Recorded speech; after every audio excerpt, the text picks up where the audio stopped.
Welcome to the Ernie Chambers Show.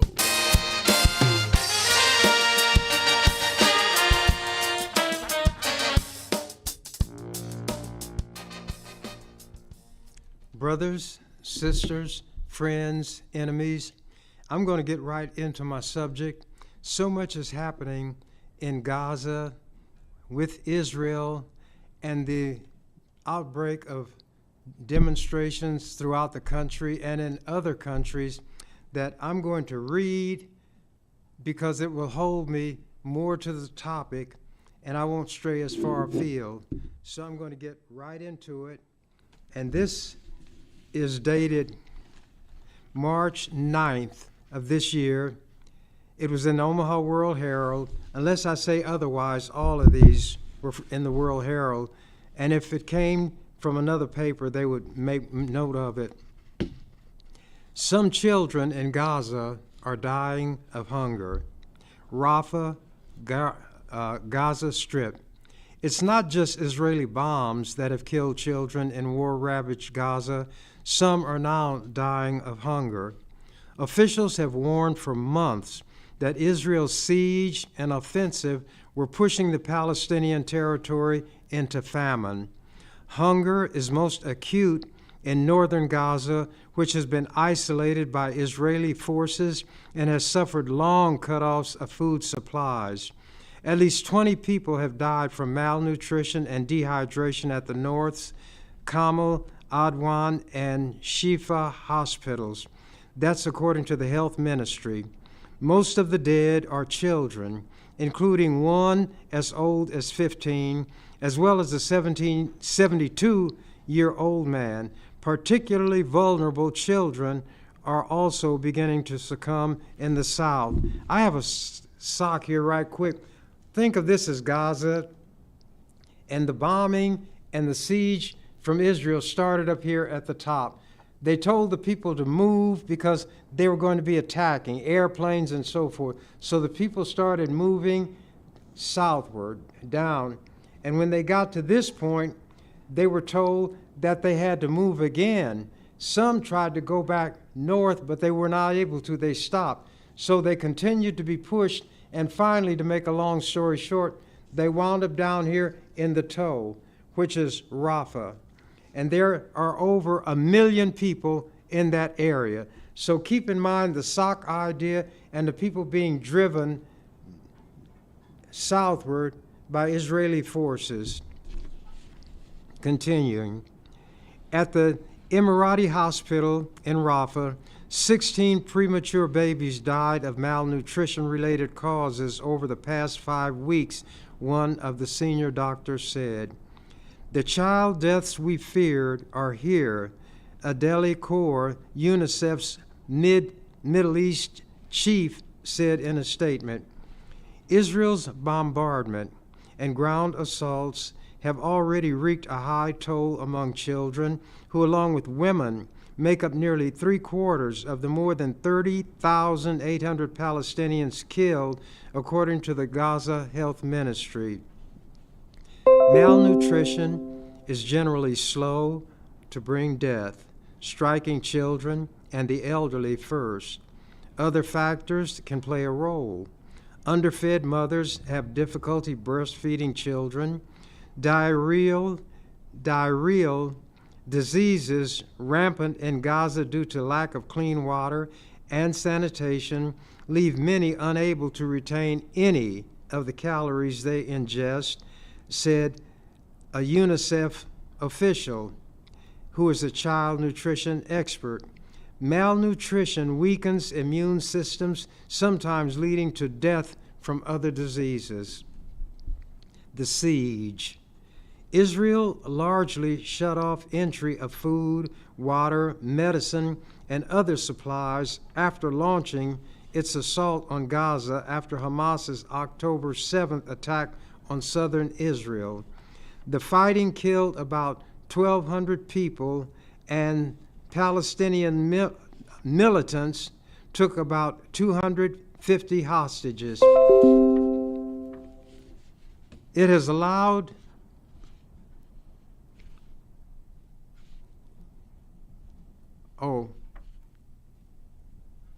this is kind of botched. Distribution within Gaza has been crippled. UN officials say convoys are regularly turned back by Israeli forces. The military often refuses safe passage amid the fighting, and aid is snatched off trucks by hungry Palestinians en route to drop-off points. Conditions in the north, largely under Israeli control for months, have become desperate. Entire districts of Gaza City and surrounding areas have been reduced to rubble by Israeli forces. Still, hundreds of thousands of Palestinians remain. Meat, milk, vegetables, and fruit are nearly impossible to find. That's according to several residents who spoke to the Associated Press. The few items in shops are random and sold at hugely inflated prices, mainly nuts, snacks, and spices. Most people eat a weed that crops up in empty lots known as kabiza. Fatima, that's the name of the weed. Fatima Shaheen, a 70-year-old who lives with her 2 sons and their children in northern Gaza, said this boiled weed is her main meal, and her family has also ground up food meant for rabbits to use as flour. Quote, "We are dying for a piece of bread," she said. Dr. Hussan Abu Safaya, the acting head of Kamal Adwan Hospital, told the Associated Press his staff treats 300 to 400 children a day, and that 75% of them are suffering from malnutrition. Recent airdrops of aid by the U.S. and other countries provide far lower amounts of aid than truck deliveries, which have become rare and somewhat dangerous. UNRWA, that's this UN outfit, says Israeli authorities have not allowed it to deliver supplies to the north since January 23rd. The World Food Organization, which had paused deliveries because of safety concerns, said the military forced its first convoy to the north in 2 weeks to turn back Tuesday. When the Israeli military organized a food delivery to Gaza City last week, troops guarding the convoy opened fire as thousands of hungry Palestinians mobbed the trucks. Some 120 people were killed in the shooting, as well as by being trampled in the chaos. At Emirati Hospital, Dr. Ahmad Al-Shir, deputy head of the nursery unit, said the recent deaths of premature babies was rooted in malnutrition among mothers.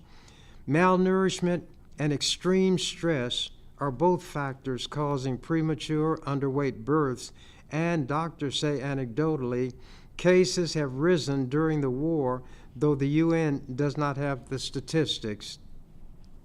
Remember, if you watch the news, the newscaster reads all through the program, looks up occasionally. Al-Shir said premature babies are treated for several days to improve their weight, but then they're released home, which is often a tent with not enough heat, with mothers too malnourished to breastfeed and milk difficult to obtain.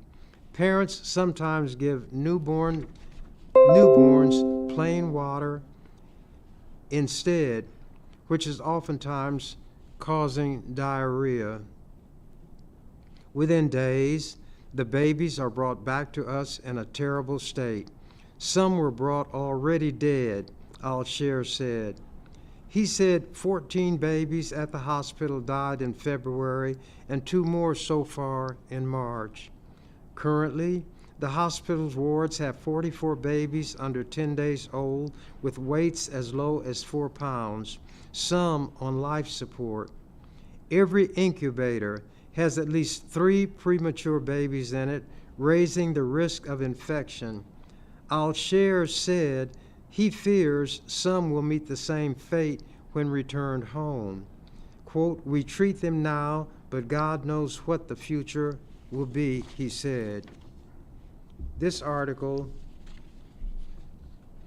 May 9th, Biden warns Israel, U.S. aid at risk. President Joe Biden issued a stark warning to Israeli Prime Minister Benjamin Netanyahu on Thursday that future U.S. support for Israel's Gaza war depends on the swift implementation of new steps to protect civilians and aid workers. Biden and Netanyahu's roughly 30-minute call just days after Israeli airstrikes killed 7 food aid workers in Gaza added a new layer of complication to the leaders' increasing strained relationship. Biden's message marked a sharp change in his administration's steadfast support for Israel's war efforts, with the U.S. leader for the first time threatening to rethink his backing if Israel does not change its tactics and allow much more humanitarian aid into Gaza.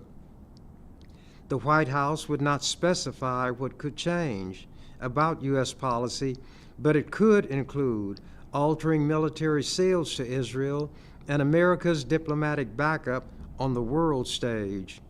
Netanyahu's office said earlier today that his security cabinet approved a series of, quote, immediate steps, unquote, to increase the flow of humanitarian aid into Gaza, including the reopening of a key crossing that was destroyed October 7th. Biden, quote, made clear the need for Israel to announce and implement a series of specific, concrete, and measurable steps to address civilian, humanitarian suffering, and the safety of aid workers, unquote, the White House said following the 30-minute call. Quote, he made clear that U.S. policy with respect to Gaza will be determined by our assessment of Israel's immediate action on these steps, unquote. Biden also told Netanyahu that an, quote, immediate ceasefire is essential and urged Israel to reach such an accord without delay, unquote.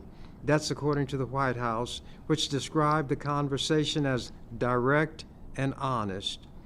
Netanyahu's office said the Erez crossing, which for years served as the only passenger terminal for people to move in and out of Gaza, would be temporarily reopened. White House National Security Council spokesperson Andrea Watson welcomed those moves, adding, quote, as the president said today on the call, U.S. policy with respect to Gaza will be determined by our assessment of Israel's immediate action on these and other steps, including steps to protect innocent civilians and the safety of aid workers, Watson said. The leaders' conversation came as the World Central Kitchen, founded by restaurateur Jose Andres to provide food relief to disaster-stricken areas, called for an independent investigation into the Israeli strikes that killed 7 of the group's staff members, including an American citizen. Israel acknowledged responsibility for the strike on the World Central Kitchen workers, but said the convoy was not targeted and their deaths were not intentional. The country continues to investigate. The White House said the U.S. had no plans to conduct its own investigation. Separately, Secretary of State Antony Blinken, I don't know if they call him Blinken because that's what he does with his eyes, but anyway, Secretary of State Antony Blinken told reporters in Brussels that U.S. support would be curtailed if Israel does not make significant adjustments to how it's carrying out the war against Hamas. While House National Security spokesman John Kirby echoed the call for tangible and concrete changes to be taken by the Israelis beyond reiterating long-stated calls for allowing additional aid to get into Gaza. Quote, if there's no changes to their policy, in their approaches, then there's going to have to be changes to ours, Kirby said. Quote, there are things that need to be done. There are too many civilians being killed, unquote. Biden also renewed his concerns about Netanyahu's plan to carry out an operation in the southern Gaza city of Rafah, where about 1.5 million displaced Palestinians are sheltering. Rafah, down here in the toe of the stocking, 1,500,000 people that have been pushed down from the north by Israeli bombs, artillery, and other heavy weaponry. Still, the Biden administration has proceeded with arms transfers and deliveries to Israel, many of which were approved years ago. So, as they say, talk is cheap. It takes money to buy land. This May 10th, Netanyahu disregards threat to halt weapons. These people show to his face, Biden, how little they think of him. He can say what he pleases, but they're going to do what they please, and Biden will always fold or knuckle under. Israeli military already has the arms it needs for Rafah, an Israeli official says. From the Associated Press, Jerusalem, Israeli Prime Minister Benjamin Netanyahu said Thursday that a U.S. threat to withhold some arms would not prevent Israel from continuing its offensive in Gaza, indicating it might proceed with an invasion of the packed city of Rafah against the wishes of its closest ally, the United States. In other words, as long as the United States goes along and lets that Israeli tail wag that big American dog, then things are fine, or as white people used to say when I was in high school, hunky-dory. But when Biden says change up and Netanyahu doesn't want to, he tells Biden in diplomatic language where he can go. Continuing, President Joe Biden has urged Israel not to go ahead with such an operation over fears it would exacerbate the humanitarian catastrophe in the Palestinian enclave. On Wednesday, he said the United States would not provide weapons for a Rafah offensive, raising pressure on Netanyahu. The U.S. also warned Thursday that Israel would deal a strategic win to Hamas if it carries out plans for the all-out assault on Rafah. But in a statement Thursday, Netanyahu said, quote, if we have to stand alone, we will stand alone. If we need to, we will fight with our fingernails. But we have much more than fingernails, unquote. And it had come from the United States of America. Israel's top military spokesman, Rear Admiral, and that's a real term in the military term, Rear Admiral. It's not saying he is the rear. You know what I'm getting at? Anatomically speaking. Israel's top military spokesman, Rear Admiral Daniel Hagari, also appeared to downplay the effect of any arms holdup. Quote, the Army has munitions for the missions it plans and for the missions in Rafah too.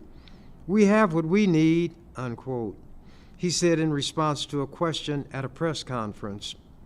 Israel has repeatedly threatened to invade Rafah, where about 1,300,000 Palestinians, more than half of Gaza's population, took refuge. And what was happening when Israel would warn the people in the north that there was going to be action, so move southward? When the people wound up where they were told to move, there were attacks there, and hundreds of Palestinians were killed in the place where Israel told them to go. Israel was like a butcher. Rafah and all of the Gaza Strip are like a slaughterhouse. Let me continue.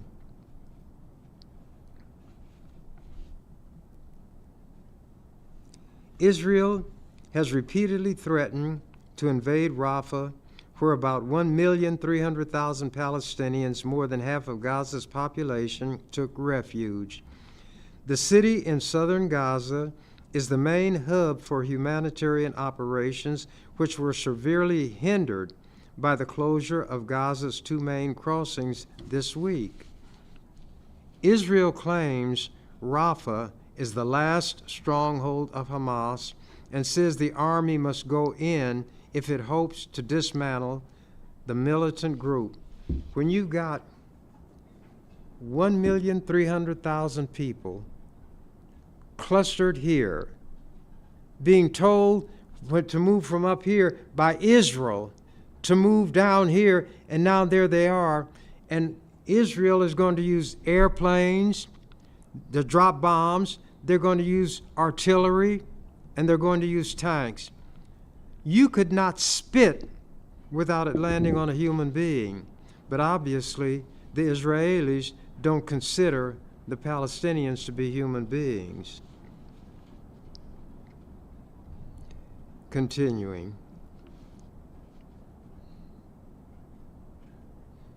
In an earlier response to Biden's decision, Israel's far-right national security minister, Itamar Ben-Gvir, wrote a post on social media with a heart between the words Hamas and Biden. Here's a heart and Hamas, and that heart connects Biden and Hamas. Such contempt shown for the United States of America, the Colossus of the North. Continuing.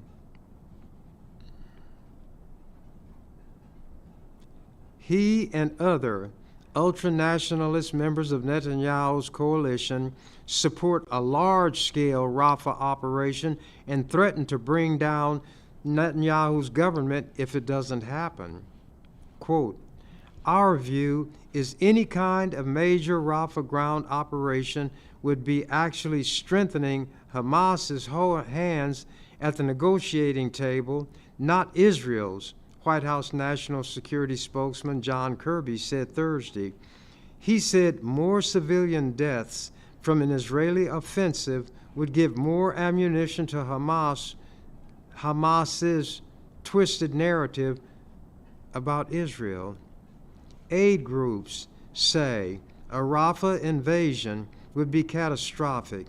The UN says that most of Gaza's 2,300,000 Palestinians suffer from hunger, and that northern Gaza is already experiencing, quote, full-blown famine, unquote. And this is at the hands of, quote, God's chosen people. Chosen for what? To do the work of Satan? Well, if that's it, they're certainly carrying it out effectively. Continuing. Even the limited operation Israel launched earlier this week, in which a tank brigade captured the Gaza side of the Rafah border crossing with Egypt, threw humanitarian operations into crisis. CIA Director Bill Burns and other delegations to the talks left Egypt without a deal Thursday. Kirby said it was too soon to know whether the aid holdup altered the Israeli calculus, but the U.S. was advising Israel on how it could defeat Hamas through more surgical operations. Some analysts said the rift between Biden and Netanyahu threatened to weaken Israel's negotiating position and harden Hamas's stances. Hamas demanded guarantees for an end to the war and a full Israeli withdrawal from Gaza as a part of any deal, steps Israel ruled out. Quote, "It sends a discordant message at a time when Hamas is holding out on a hostage deal in the hopes that pressure will grow on Israel and it will gain a ceasefire without having to give anything in return, unquote, said Israel Policy Forum, a pro-Israel organization based in New York. Now they're getting advice from New York on how to destroy the Palestinians, but nobody is criticizing that while criticizing students for protesting the viciousness of Israel against the Palestinians when they protest on and around university campuses. But it shows the power that the Jews have in this country. And remember, that is not every Jew. It's a collective word because they describe themselves collectively and they act collectively. So those who behave in this fashion get the label and deserve it. But if you walk with those who are lame, you yourself will learn to limp.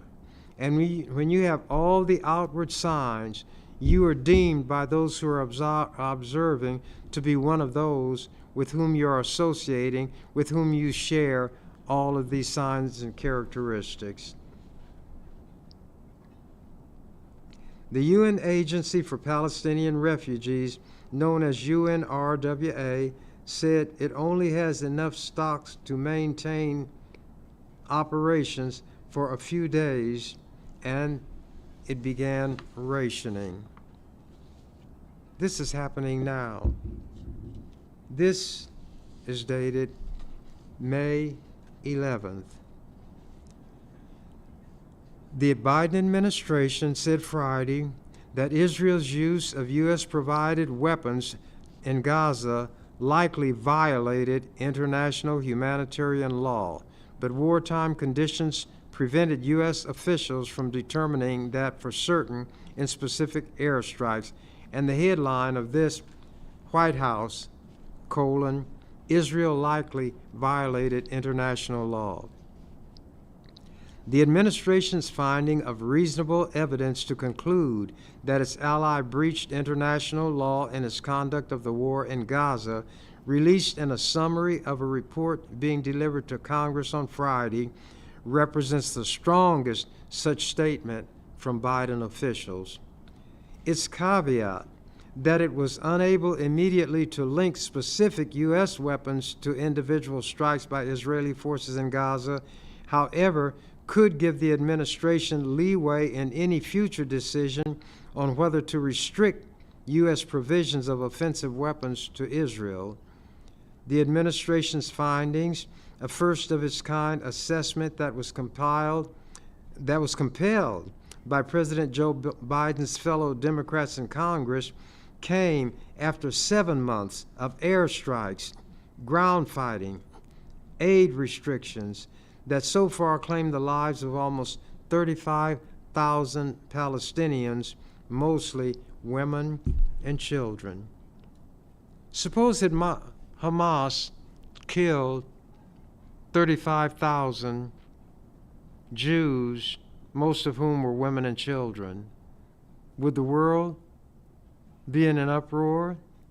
Palestinians are deemed subhuman, obviously, and the Jews are treating them in a way that they would be criticized for if they did it to beasts of burden, or if they slaughtered beasts for meat and did it in this fashion, they would be roundly condemned.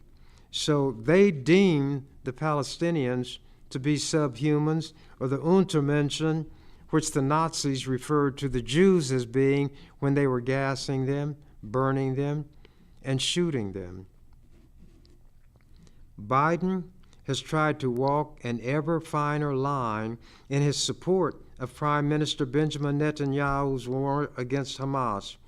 He faces growing rancor at home and abroad over the soaring Palestinian death toll and the onset of famine, caused in large part by Israeli restrictions on the movement of food and aid into Gaza.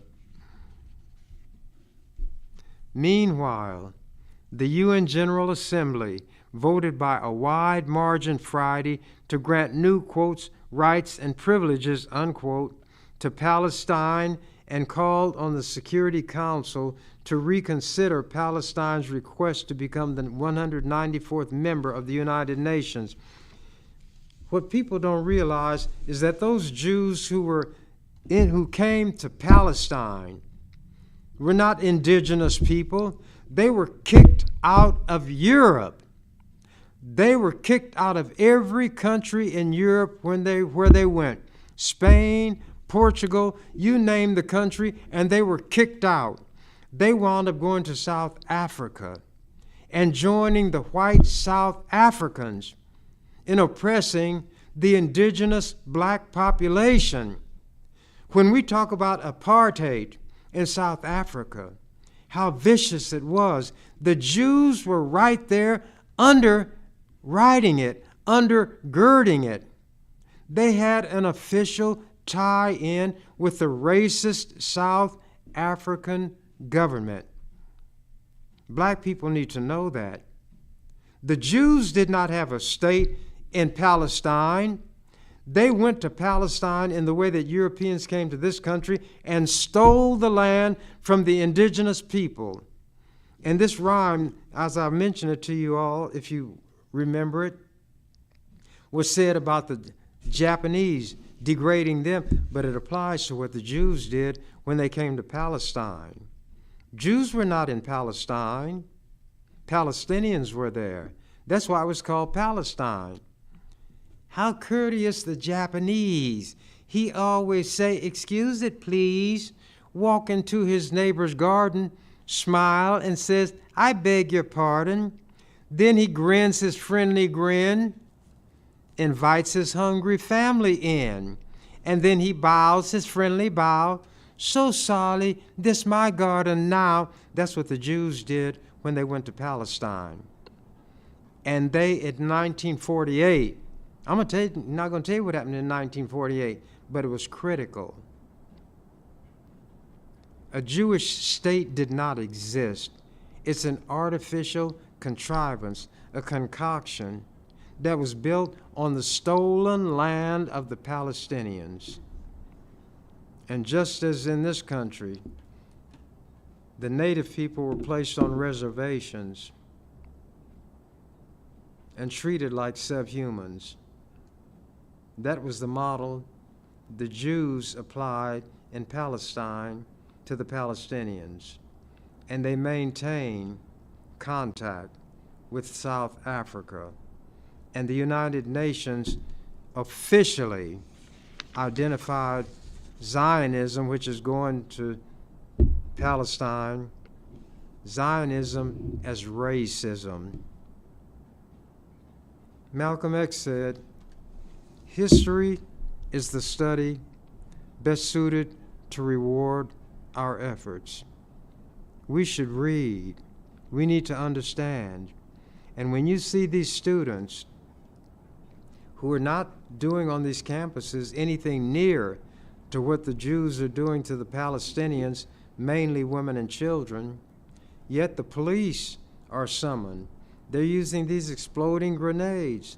They're using clubs. They're arresting. They're hog-tying students for exercising what they thought was their right to freedom of speech. But the Jews have a lot of power in this country, and they can counter-demonstrate, and nothing is done to them. There will come a day of reckoning.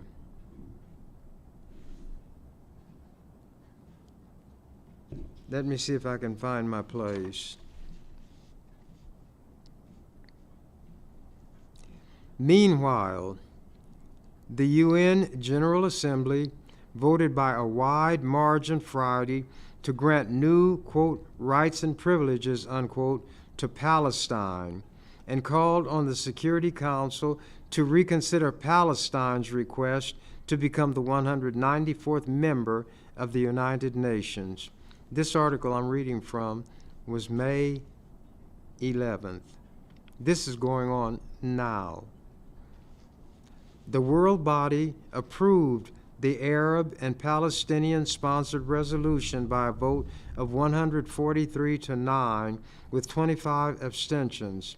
The United States, lapdog that it is, lackey running dog, the United States voted against it along with Israel, Argentina, Czechia, Hungary, Micronesia, Nauru, wherever that is, Palau, wherever that is, and Papua New Guinea. You see the kind of places who have a seat at the table in the UN, but not the Palestinians.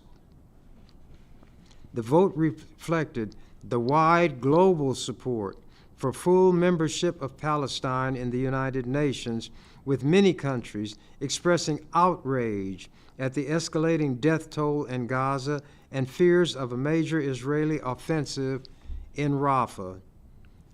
I don't use this kind of language. Hell is not a profane word, but it can be used as profanity.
You've been watching The Ernie Chambers Show.